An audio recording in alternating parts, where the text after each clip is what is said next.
বাংলাদেশে আজহারের মাহফিলে এত শ্রোতা হয়, শত শত পুলিশ গিয়েও কন্ট্রোল করতে পারে না, এত শ্রোতা। তো খালি আবু জেহেলের মতন শুনলে হবে? আজকে আমাদের বাংলাদেশের বাতিলের বিরুদ্ধে লড়াই করতে হবে না, কোরআনের হক কথা বললেই তারা বুঝে শত্রুতা শুরু করবে। জোরে কোন কথা ঠিক কি না? এটাকে বাস্তবে গ্রহণ করা লাগবে। আমার এলাকায় কয়েকদিন আগে সমস্ত হিন্দুরা একত্র হয়ে আমার মাদ্রাসায় চলে আসছে। আমার মাদ্রাসায় যারা দাওয়াত দেবে গেছিল, ওই মাদ্রাসায় সব হিন্দুরা আইছে। আমি তো আর বউ আমার কানে কানে গিয়ে বলতেছে, এতদিন আপনার তো মুসলমানেরা দাওয়াত দেবার আসে, আজকে হিন্দুরা আইছে। আমি বললো কেমনি? ধুতি মুতি পরে আইছে। আমি সিসি ক্যামেরা দিয়ে দেখলাম 50 থেকে 60 জন হিন্দু। আমি আস্তে আস্তে নামে চলে আসে বললাম, কে রে ভাই, খবর কি? ওরা আমাকে সালাম দিচ্ছে, সালাম আলাইকুম হুজুর। এবার সালাম না দিয়ে নমস্কার, ওই নমস্কার বাদ দিচ্ছি হুজুর। আমি বললাম তোমাকে খবর কি? বলে আমরা আপনার দলে ভর্তি হব।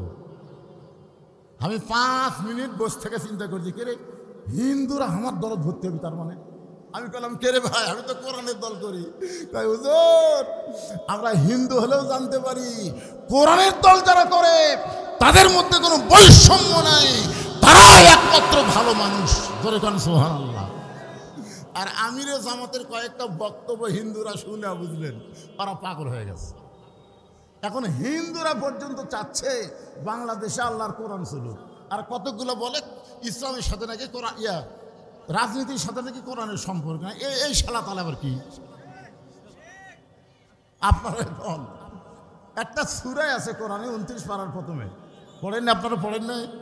সূরা মুলুক পড়েন নাই?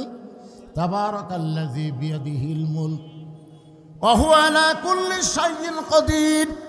গোটা পৃথিবীর রাজত্ব, কর্তৃত্ব, মালিকানা কার হাতে? সমস্ত ক্ষমতার মালিক কে? তাহলে মূল শব্দের অর্থ হলো বাদশা। বাদশা মানে রাজা। এখন বলেন, রাজার নীতি আল্লাহর নীতিকে বলা হবে রাজনীতি।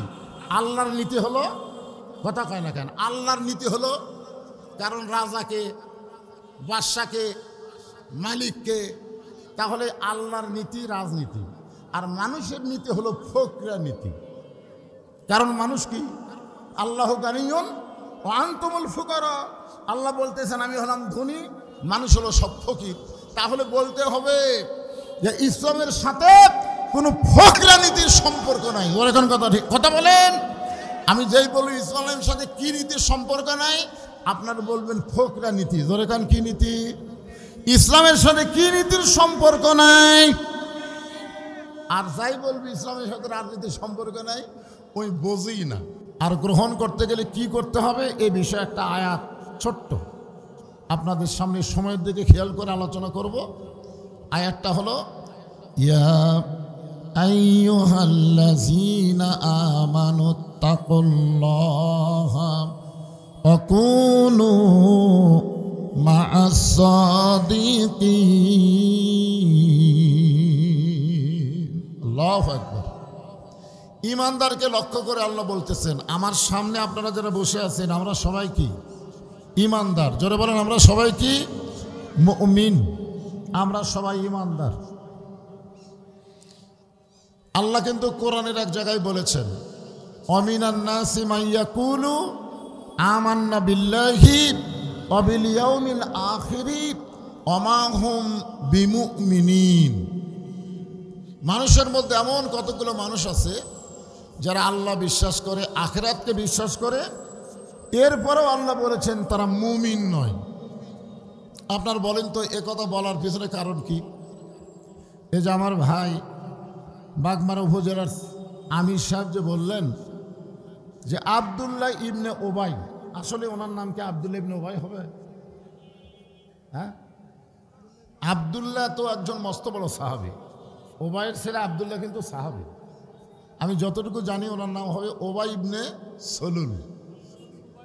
হ্যাঁ, এত বড় নাম কে একবার না খেয়ে উবাই ইবনে সলুল বলি তাহলে ভালো হবে। কারণ আব্দুল্লাহ একজন যোগ্যতম সাহাবী। কারণ আল্লাহর যতগুলো নাম পছন্দ তার মধ্যে 2টা নাম হাদিসে পাওয়া যায়, একটা হলো আব্দুল্লাহ আর একটা হলো আব্দুর রহমান। ঠিক কিনা বলেন? তা আমরা যখন কোনো মুনাফিকের সর্দারের নামের আগে আব্দুল্লাহ শুনি তখন একটু কেমন লাগে? এই জন্য আব্দুল্লাহ বাদ দেয়া ওবাই ইবনে সলুল বললেই এটা সবচাইতে ভালো হয়। উনি কিন্তু মুসলমানের মধ্যেই ছিলেন, কিন্তু মুনাফিক হওয়ার পিছনে কারণ কি? এই কারণ একটা আছে। নামাজটা হলো আসরের নামাজ। জোরে বলেন কোন নামাজ? আসরের নামাজ। যখন আল্লাহ নবী ইমামতি করতেছিলেন, ওই সময় আল্লাহ তাআলা নবীর উপর একটা আয়াত নাজিল করলেন, ইয়া আইয়ুহান নাবিয়্যু হারজিল মুমিনিনা আলাল কিতাল। আল্লাহ নবী সবসময় কাতারকে সোজা করার জন্যে, কাতারবদ্ধ হওয়ার জন্য তাগিদ দিতেন। নামাজে কাতার সোজা করা লাগবে এবং কাতারের মধ্যে ফাঁক ফাঁক রাখা যাবে না। পায়ের গোড়ালির সঙ্গে গোড়ালি মিল করা লাগবে। জোরে কোন ঠিক কিনা? হ্যাঁ। কিন্তু এই নামাজের মধ্যে আল্লাহ তাআলা এই আয়াত নাজিল করে নবীরে বুঝাই দিলেন যে শুধু নামাজের কাতার সোজা করলে হবে না, শুধু নামাজ পড়লে হবে না, যারা আপনার পিছনে নামাজ আদায় করতেছে তাদেরকে হাস মানে সৈন্য হিসাবে গড়ে তোলা লাগবে। কারণ যে কোনো সময় ভারত বাংলাদেশকে আক্রমণ করতে পারে। যেরকম ঠিক কিনা? একটা গল্পে বলতেছে আর কি, করবে না, মনে করেন এটা বোঝানোর জন্যে, যে কোনো সময় যদি ভারত বাংলাদেশকে আক্রমণ করে, আপনারা দোয়া দিয়া দরুদ দিয়া বাংলাদেশকে রক্ষা করতে পারবেন? যেরকম পারবেন। যে কি করা লাগবে? এই কথাটাই আল্লাহ তাআলা নবীকে বলে দিলেন যে নামাজ দিয়া, রোজা দিয়া, হজ দিয়ে আপনি মদিনাকে রক্ষা করতে পারবেন না, কারণ যে কোনো সময় মক্কার কাফেরেরা মদিনাকে আক্রমণ করতে পারে। ঠিক কিনা? কোন পারে? নবী তখন কোনো যুদ্ধ হয়নি, এটা আয়াত নাজিলের পরেই তো শুরু হয়েছে। এই জন্য সৈন্য হিসাবে গড়ে তুলতে হবে। এই আয়াতের ব্যাখ্যা যখন নবী সাহাবীদের সামনে করলেন, এমন সময় উবাই ইবনে সলুল আল্লাহ নবীর কাছে এসে বলতেছে, ইয়া রাসূলুল্লাহ, এইটা না গন্ডগোলের আয়াত। আপনার বলেন এই আয়াত কি গন্ডগোলের আয়াত? এই আয়াত হচ্ছে বাতিলের বিরুদ্ধে লড়াই করার আয়াত। এই জন্যে আমি যে আয়াতে কারিমা তেলাওয়াত করলাম, এই আয়াতের বাংলা অর্থটা আগে শোনেন। আল্লাহ বলতেছেন, যারা আমাকে বিশ্বাস স্থাপন করেছ, আমার ভয়, আত্তাকুল্লাহ, ভয় করতে হবে কার? আপনার বলেন তো, আল্লাহর ভয় করতে গেলে কোন আইনে করা সম্ভব? কোন আইনে মানুষ আল্লাহর ভয় করতে পারবে পুরাপুরি? বর্তমান যে আইন বাংলাদেশে চলতেছে, এ আইনে কি আমরা পুরাপুরি আল্লাহর ভয় করতে পারি? আপনাদের এই গাঙ্গহাট, এটা কি গাঙ্গপাড়া যে মসজিদ আছে, আপনি জোহরের নামাজ পড়ার সময় আপনার পায়ে যদি 2000 টাকার জুতা থাকে, পড়বেন, জুতা কি দরজা থিয়ে যাবে না হাতত নেবেন? কথা কয় না। হাতে কেন নেবেন? কার ভয় নেবেন? না না, আপনি জুতা হাতত করে নিয়ে যাচ্ছেন, এটা কার ভয়ে? নামাজ পড়তেছেন কার ভয়ে? আর জুতা নিচ্ছেন কার ভয়ে? তো আগে কোনটা শুরু হলো? আগে কি দিয়ে শুরু করলেন? আত্তাকুল্লাহ বোঝা লাগবে। আল্লাহর ভয় পুরোপুরি করতে গেলে চোরের ভয় রাখা যাবে না, সরাসরি আল্লাহর ভয়। এখন সরাসরি আল্লাহর ভয় করতে গেলে বর্তমানের বাংলাদেশের এ আইন দিয়ে সম্ভব না, আল্লাহর কোরআনের আইনে সম্ভব। জোরে বলেন ঠিক কিনা? আল্লাহর কোরআনের আইন দিয়ে যখন এই বাংলাদেশ চলবে, তখন বাংলাদেশের নেতারা কেমন হবে আর কর্মীরা কেমন হবে? সবাই তো আর নেতা হবে না। সবাই নেতা হবে? নেতাও থাকবে, কর্মীও থাকবে। এখন নেতা আছে, চামচা আছে। আপনার বলেন তো, নেতা আর চামচা, নেতা আর কর্মী তফাৎ কি? কর্মীরা মাঝে মধ্যে মাসে মাসে টাকা দেয়, নেতারা সেই টাকা নিয়ে খরচ করে। আর চামচারা কি করে? নেতা টাকা মারে আর চামচারা ওই নেতার থেকে টাকা নেয়। জোরে কোন কথা ঠিক কিনা? আপনি বলেন, নেতা আর চামচা, নেতা আর কর্মী তফাৎ আছে না নাই? আল্লাহর কোরআন দিয়ে যখন রাষ্ট্র চলবে, তখন নেতা কেমন হবে? একটা সাধারণ দৃষ্টান্ত শোনেন। আত্তাকুল্লাহর উপরে কথা বলতেছে, আল্লাহর ভয়। কার ভয়? আল্লাহর ভয়। বাংলাদেশের মতন ৯৬টা দেশের খলিফা হযরত ওমর আমাদের বাংলাদেশের মতন ৯৬টা দেশ একত্র করলে যতটুকু এরিয়া হবে ততটুকু এরিয়ার নেতা হলেন হযরত ওমর। সুবহানাল্লাহ বলেন। তিনি জুমার দিনে মসজিদে যখন খুতবা শুরু করলেন, এমন সময় মাঝখান থেকে একজন মুসল্লি দাঁড়িয়ে গেলেন। ওমর ফারুক বললেন, এস বসো। বলে, না, আমি বসার জন্য দাঁড়াইনি, আমি লোকমা দেওয়ার জন্য দাঁড়াইছি। লোকমা। বলে, কিসের লোকমা? বলে, আমাদেরকে আপনি খাটো পাঞ্জাবি দিয়ে আর আপনি লম্বা জুব্বা পরে খুতবা দিচ্ছেন। ওমর ফারুকের চোখ দিয়ে পানি পড়তেছে, মুখটা হাসতেছে। কারণ কোরআন দিয়ে যখন রাষ্ট্র চলবে, নেতা যদি কোনো অনিয়ম করে সাধারণ একটা মুসল্লি পর্যন্ত ভুল ধরার সাহস পাবে। সুবহানাল্লাহ কর না কেন? আপনাদের মসজিদের মধ্যে কার আইন চলে? আওয়ামী লীগ, বিএনপি, জাতীয় পার্টি, জামাত, সবাই যদি মসজিদের মধ্যে যায় বলে যে আমরা কোন দল আগে যাব, এ কথা কেউ বলে? বরং সব দল মিলে এক কাতার হয়। বিএনপির কাছে জামাত, জামাতের কাছে বিএনপি, আবার যদি আওয়ামী লীগও ঢোকে তারপরেও জামাত বিএনপি মাঝখানে ফাঁক করে বলে ঢোকে ভাই। ঢোকার পরে তিনজনের পায়ের গোড়ালির দিকে খেয়াল করে, পায়ের গোড়ালি মিল করে। একটাবারও চিন্তা করে না ওই আওয়ামী লীগ, আমি জামাত, ওই বিএনপি, এই চিন্তা করে না।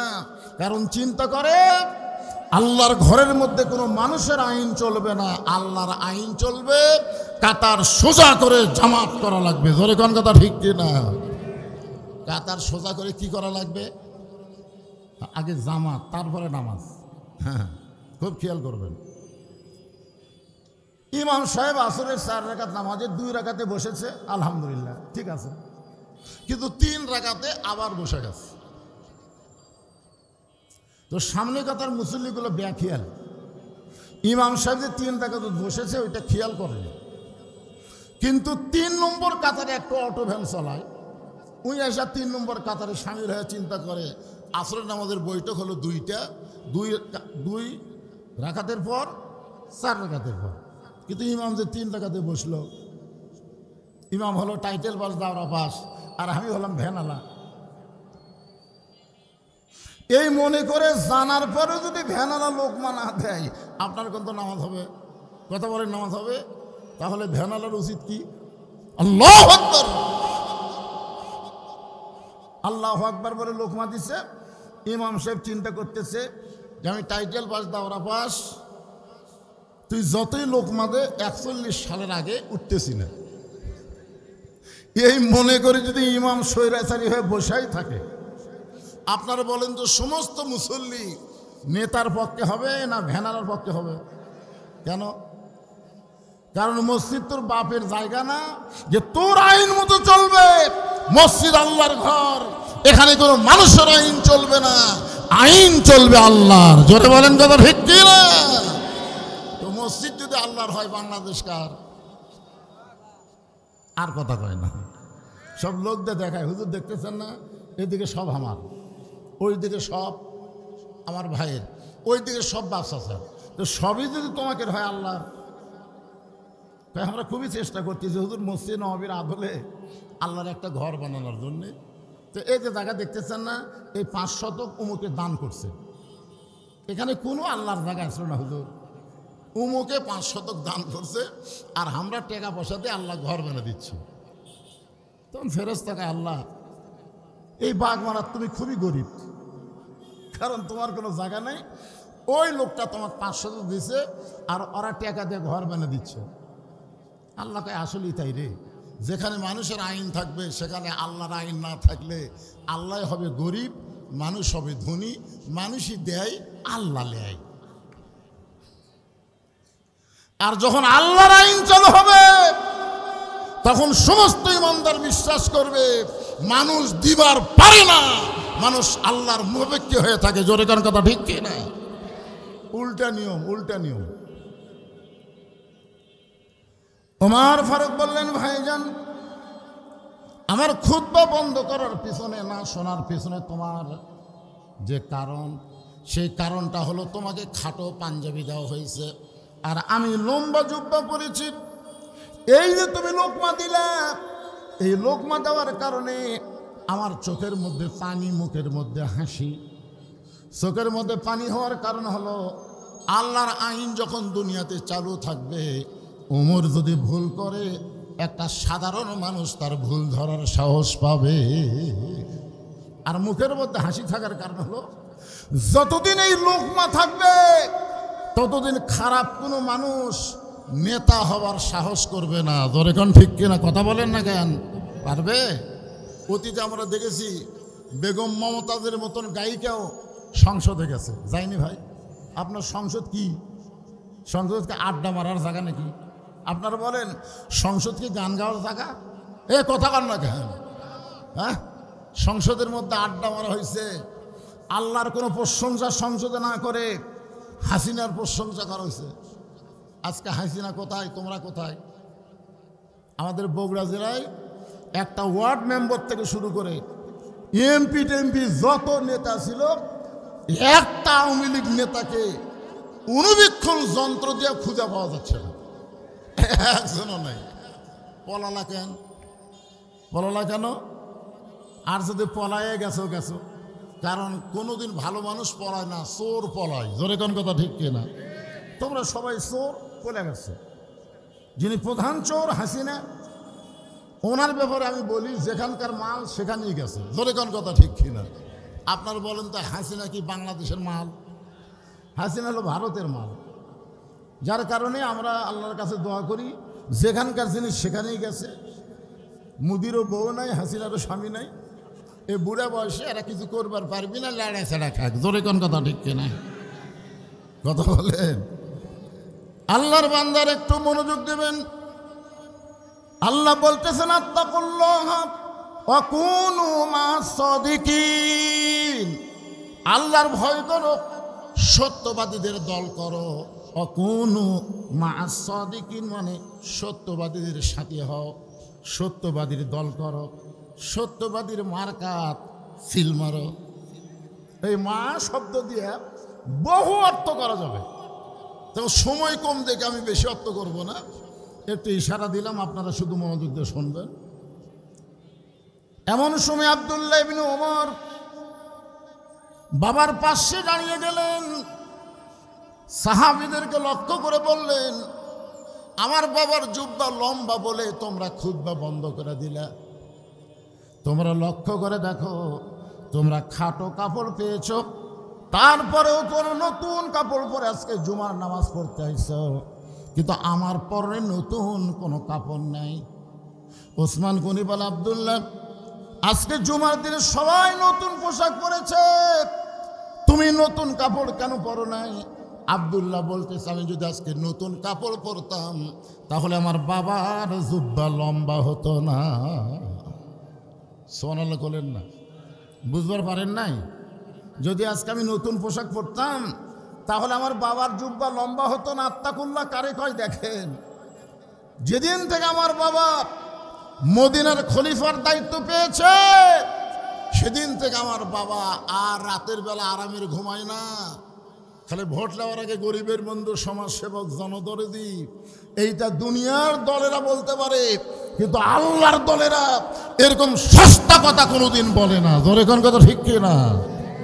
হ্যাঁ, ভোট পায়ে তুমি নেতা হয়ে গেলে, তোমার কাছে ভোটার যদি যাবার চাই, চান্সের অত্যাচারে তোমার কাছে যাওয়া কঠিন হয়ে যায়। জোরে কোন কথা ঠিক কি না? ভাইজান, শহীদ জিয়ার দল করেন? শহীদ জিয়ার খবর জানেন? বগুড়া সাতমাথা থেকে মহাস্থান 7 কিলোর বেশি রাস্তা। উনি অনেকে কে যেন বলল যে আজকে মহাস্থানে সুলতান বালকি মহিষুয়ার ওখানে একটা বিশাল আলোচনা মাহফিল হবে, একটা মাহফিল হবে, ওটা একটা পীর সাহেবের মাজার। উনি বললেন চলো যাই। এই চলো যাই তো হাঁটা শুরু করলেন। সবাই জিবাত কামড় খায়, কয় 7 কিলো, পাগলা নাকি? গাড়ি ঘোড়া সবই আছে। উনি হাঁটা শুরু করলেন। এখন ওর পিছনে যেগুলো নেতা আছে সব তো পেট মোটা, উনি হচ্ছে না আরো চলে যায়, আর পেট মোটারা সব বসে গেছে, আর যাওয়ার টাইম আছে। শহীদ জিয়ার দল করো, শহীদ জিয়ার আদর্শ বুঝো, যিনি দুনিয়া থেকে বিদায় নেওয়ার পরে একটা ভাঙ্গা সুটকেস ছাড়া কিছুই খুঁজে পাওয়া যায়নি। জোরে বলেন কথা ঠিক কিনা, কথা বলেন। হ্যাঁ, তেনার মধ্যে পুরোপুরি ইমান ইসলামের চেতনা ছিল বলেই তো বাকশালকে খতম করে দিয়ে বহুদলীয় গণতন্ত্র করেছে। জোরে কোন কথা ঠিক কিনা, কথা বলেন। ভালো মানুষের ভালো বলা লাগবে। এ বেগম হাসিনারও তো সব খারাপ না, তারও তো ভালো আছে। আমি 91 সালে বিয়ে করছিলাম। বিয়ে করার পর আমি যখন বাড়িতে আসলাম, আমার মা আমারে জিজ্ঞাসা করলো, বাবা বিয়ে কেমনে হলো? আমি কইলাম, আমারে কইলো তোমার বাপের নাম কি?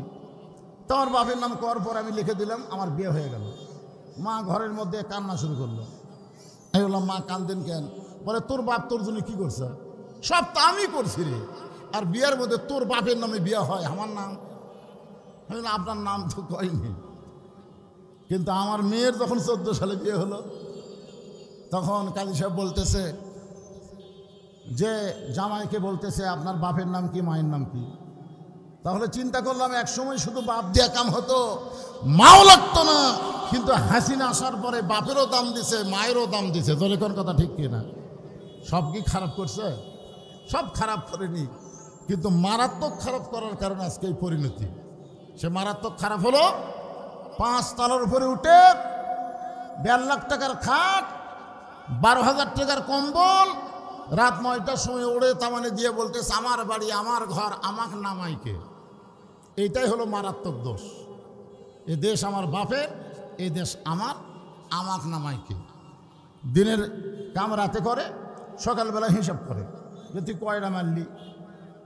মারছি 50টা। এত কম মারলি কেন? বলে, ভাই মোবাইলে আলোতে ঠিক মতো মার্কা দেখা যায় না তো। তুই কয়টা মারছিস? কয় মারছি 100টা। কেউ দেখেনি তোকে, দরজা জানলা বন্ধ করে মারছি, কে দেখবে? বাংলাদেশে ভোট হবে এই চিন্তা হাসিনা থাকার সময় কেউ করেনি। জোরে কোন কথা ঠিক কিনা? যে আমার ভোট আমি দিব, এই চিন্তা মাথার মধ্যে ছিল না। রাত 3টার সময় একটা ভূমিকম্প হচ্ছে। ভূমিকম্পে বিল্ডিং খালি একটু লড়ে উঠছে, এত ফোর্সে নামছে। যাই বলছে সন্ধ্যার সময় হামাক নামাইকে, এই লোকটা এত ফোর্সে নামছে যে কম্বলের মধ্যে লুঙ্গি খোলা আছে, এই লুঙ্গিটাও পর্যন্ত পরার সময় পায়নি। ফেরেশতাকে আল্লাহ নামাইলা নামাইলা, তাই বলে ন্যাংটা করে নামাইলা।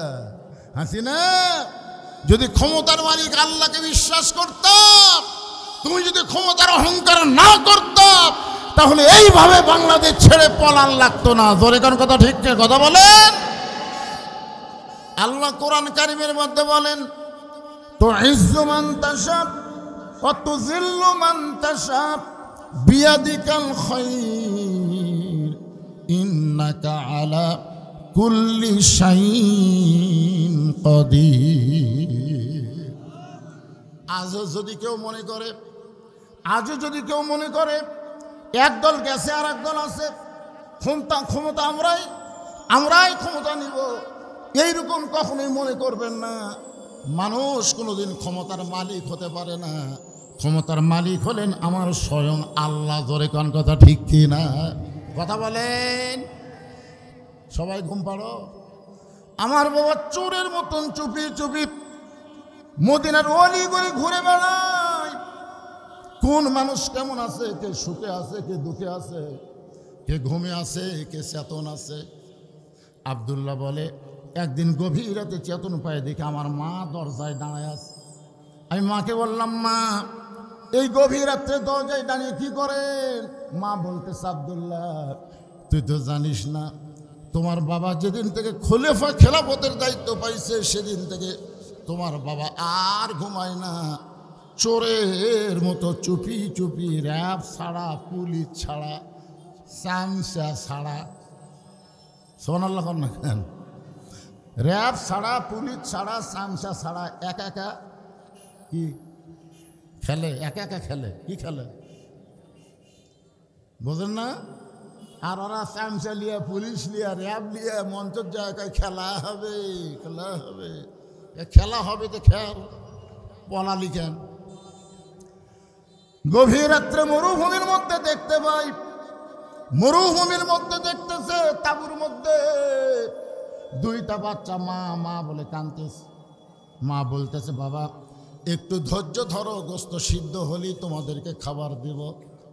ওমর ফারুক চিন্তায় পড়ে গেলেন, দুম্বার গোস্ত হলে বড় জোর 8 ঘন্টা লাগবে, উটের গোস্ত হলে 1 ঘন্টা লাগতে পারে, কিন্তু এত গভীর রাত হয়ে গেল, এখন পর্যন্ত গোস্ত সিদ্ধ হয় না।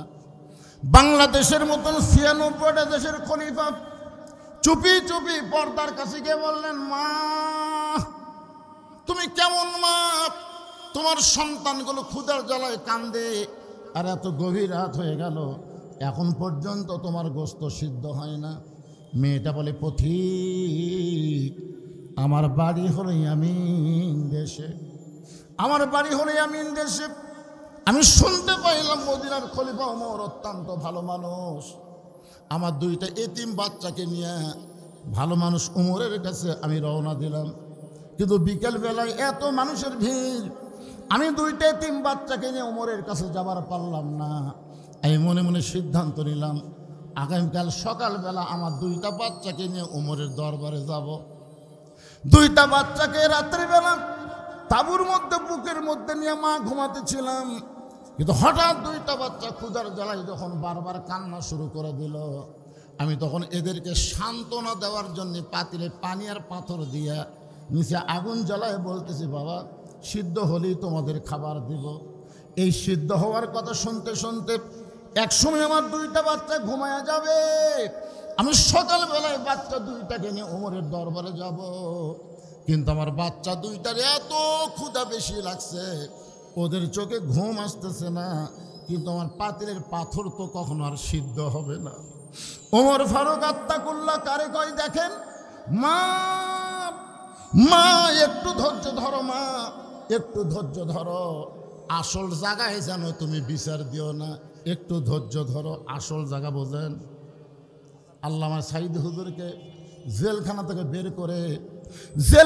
বের করে যখন হাসপাতালে নিয়ে গিয়ে হত্যা করা হলো, আমি দেখেছি অনেক মেয়ে মানুষ থেকে শুরু করে অনেক মানুষ এত কান্না কানছে, যে মানুষটা কোরআনের পাখি, 50টা বছর কোরআনের হক তাফসীর করলো, অন্যায়ভাবে তাকে জেলের মধ্যে 13 বছর বন্দি রাখলো, আবার এদের সহ্য হলো না, জেলখানা থেকে বের করে লোকটা এমন একটা জান্নাতের হাসি দিয়ে হাসপাতালে গেল, সে হাসপাতালে তাকে হত্যা করা হলো। তখন বাংলার মুসলমান চোখের পানি নিয়ে বলল, আল্লাহ, এই বাংলাদেশে কোনো বিচার নাই, বাংলাদেশের জজ কোর্ট, হাইকোর্ট, সুপ্রিম কোর্ট, সব কোর্ট হাসিনা দখল করেছে, কিন্তু তোমার আদালতে আমরা চোখের পানি নিয়ে বিচার দিলাম। আল্লাহকে আমি ধরি না, কিন্তু আমি যদি একবার ধরি তাকে আর কোনোদিন আমি ছাড়ি না। জোরে বলেন কথা ঠিক কিনা?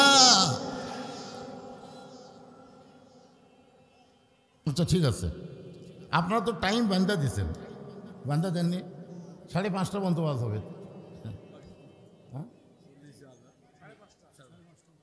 40 আজান 5:30 আমার, হ্যাঁ ঠিক আছে।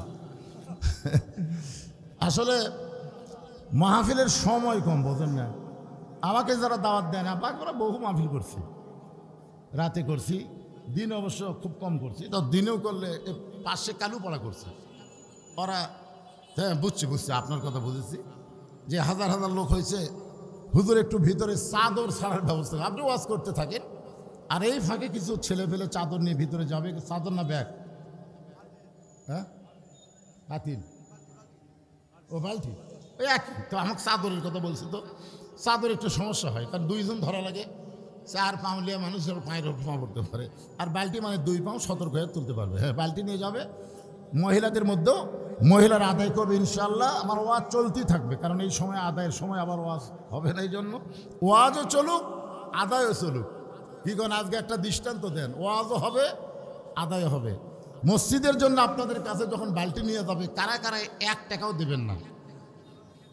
হাত তোলেন তো দেখি, যে হুজুর আমরা 1 টাকাও দেব না, এরকম কোনো লোক আছে? যা পারেন, 10 পারেন, 20 পারেন, 50 পারেন, 100 পারেন, দিবেন। এরকম কারা কারা দিবেন তারা একটু হাত তোলেন তো দেখি, যারা দিবেন। কেন যে খাড়া হয়ে যাচ্ছে ইনকার হাত তোলা, এটা বুঝতে পারেন নাকি? এই 2 জন কে যায় রে, বসেন বসে হাত তোলেন, লিল্লাহ তাকবীর, হাত নামান। আমার মনে হচ্ছে টাকার বস্তা হয়ে যাবে। না সবাই হাত তুলছে, যা পারবি। কে ভাই তোমরা তুলছে? মাশাআল্লাহ। এখন বালতি নিয়ে ভিতরে ঢোকেন, আমার ওয়াজ চলতে থাক নাকি কোন? হ্যাঁ, চুপি চুপি আদায় হবে, গোপনে আদায় বরকত বেশি, অনেক বেশি হয়ে যায়। তাই বলে যারা চেয়ারে বসে আছেন, আপনারা যারা চেয়ারে বসে আছেন, আপনাদের কাছে বালতি যাবি না, কারণ চেয়ারের একটা আলাদা মর্যাদা আছে। বালতি নিয়ে ভিক্ষা হবি না আপনাদের কাছে। আপনারা 100, 200, 500 যা পারেন লোডটা টেবিলে সাপ্লাই করেন। এই চেয়ারওয়ালার কাছে বালতি নিয়ে যান তাই না, কারণ সম্মান সূচক চেয়ার দেওয়া হয়েছে। চেয়ার বোঝেন না? চেয়ারম্যান। হ্যাঁ, আপনারা দেখেন আল্লাহর ঘর, তাও লেখছে মসজিদ নববীর আদলে এখানে একটা মসজিদ তৈরি করা হবে, আল্লাহর ঘর। সেই ঘরে মহব্বত করে বালতি আল্লাহর নাম লিখে করে 1 বালতি আর 2 বালতির খাওয়া আছে। এই ভিতর দিকে নামে না কেন? ওইদিকে পিছন দিকে দেখা যায় না কেন? চারিদিক থেকে নামা লাগবে। ও যারা দাঁড়িয়ে আছে ওদের কাছে আগে যাওয়া লাগবে, যারা দাঁড়িয়ে আছে সেই লোকগুলোর কাছে আগে বালতি নিয়ে যাওয়া লাগবে। কমপক্ষে 20-30টা বালতি লাগবে। কয় বালতি? 2 বালতি এক জায়গায় খাড়ায় আছে, দেখছেন? মানে প্রথম যে, মানে জীবনের প্রথম মাহফিল, বুঝতেছেন না? প্রথম হলে যা হয়। হ্যাঁ, এই পিছন দিকে কেউ নাই, লোক সেটি করেনি, আর আমাকে বলছে হুজুর একটু বলেন, একটু জিকির করেন লা ইলাহা ইল্লাল্লাহ, লা ইলাহা ইল্লাল্লাহ, জোরে লা ইলাহা। আপনাদের প্রধান অতিথি কি দিয়ে গেছে না? প্রধান অতিথি আমার সামনে 10,000 গুণিছে, আর গুণে আবার এই পকেট থেকে বের করে এই পকেট থেকে দেওয়ার জন্য, ইনশাল্লাহ। কারণ আমি দেখছি দেওয়ার জন্য উনি পকেট থেকে বার করলেন, কারণ যখন ঘোষণা করলো না কে যেন 5,000 টাকা দিল, এই ঘোষণা শুনেই উনি বার করছেন। তখনই বুঝলাম যে শহীদ জিয়ার নামের সাথে ওনার নামের একটা তাসির আছে, সুবহানাল্লাহ। তো ওখানে বসে থাকলে ভাই দিয়ে দেন, প্রধান অতিথি মানুষ আপনি। এখনকার আগেকার মতন অতিথিরা বাকি, এখন বাকি না, নগদই দিয়ে দেবেন ইনশাল্লাহ। আরও যারা এখানে বিজ্ঞাপনে বহু অতিথির নাম আছে, সবাই একটু অংশগ্রহণ করেন। মসজিদের জন্য মাহফিল, মসজিদের উন্নয়ন কল্পে মাহফিল হচ্ছে, এর জন্য সবাই অংশগ্রহণ করেন। এখন হযরত ওমর মেয়েটাকে বললেন, মা আসল জায়গায় বিচার দিও না। আসল জায়গা বোঝেন না আপনারা? আহা, আত্তাকুল্লাহ, ভয় করবেন। মানুষকে কোনো কষ্ট দেওয়ার সময় ভয় করবেন। জজ কোর্ট, হাইকোর্ট, সুপ্রিম কোর্টে বিচার দিলে সেই বিচারের রেজাল্ট হবে আলাদা, আর আল্লাহর আদালতে যদি বিচার যায় সেই বিচার হবে আলাদা। জোরে কোন কথা ঠিক কিনা? ওমর ফারুক এক দৌড় মারলেন। বাংলাদেশের মতন 96টা দেশের খলিফা হযরত ওমর এক দৌড় মারলেন বাইতুল মালের দরজায়। আসলাম, আসলাম, আসলাম বলে ডাকলেন, দরজা খুলে দিল। আসলাম বলে, আমিরুল মুমিনিন, এই গভীর রাত্রে আপনি কেন বাইতুল মালের দরজায়? বলে, 1 বস্তা খাবার আমার মাথায় উঠাইয়া দাও, 1 বস্তা খাবার আমার মাথায় উঠাইয়া দাও। নেতা কারে কয় রে মুসলমান? কোরআনের আদর্শের নেতা কারে কয়? আসলাম বলতেছে, আমিরুল মুমিনিন, আমি হলাম চাকর, আপনি হলেন নেতা, বস্তা কোথায় নেওয়া লাগবে হুকুম দেন। ওমর ফারুক বলে, আসলাম রে, একজনের পাপের বোঝা আর একজন মাথায় নেয় না, দে আমার মাথায় উঠায় দে। এবার আসলাম ওমর ফারুকের মাথায় যখন খাবার বস্তা উঠায় দেয়, ওমর ফারুক বস্তা মাথায় নিয়ে এত জোরে দৌড় মারতেছে, পিছন দিক থেকে আসলাম বলে, আমিরুল মুমিনিন, এত জোরে মাথায় বস্তা নিয়ে দৌড়াতে আপনি পড়ে যাবেন। ওমর ফারুক বলে, আসলাম রে, পড়ে যাওয়ার কষ্ট সহ্য করা যাবে, কিন্তু সময় মতো যদি পৌঁছবার না পারি তাহলে এই ওমরকে আল্লাহ জাহান্নামের আগুনে পুড়ায় ফেলবে। মুমিনের লক্ষ্য করা আত্তাকুল্লাহ, আল্লাহর ভয় কারে কয়? এক দৌড়ে তাবুর কাছে গিয়ে বললেন, মা রুটি তৈরি করো, হালুয়া তৈরি করো। মেয়ে রুটি আর হালুয়া তৈরি করে। ওমর ফারুক 2টা এতিম বাচ্চাকে 2 উরাতের উপরে নিয়ে রুটি হালুয়া যখন মুখের মধ্যে দিয়ে দেয়, বাচ্চা 2টা বারবার ওমরের চোখের দিকে তাকায়, চোখ দিয়ে দর দর করে পানি পড়তেছে।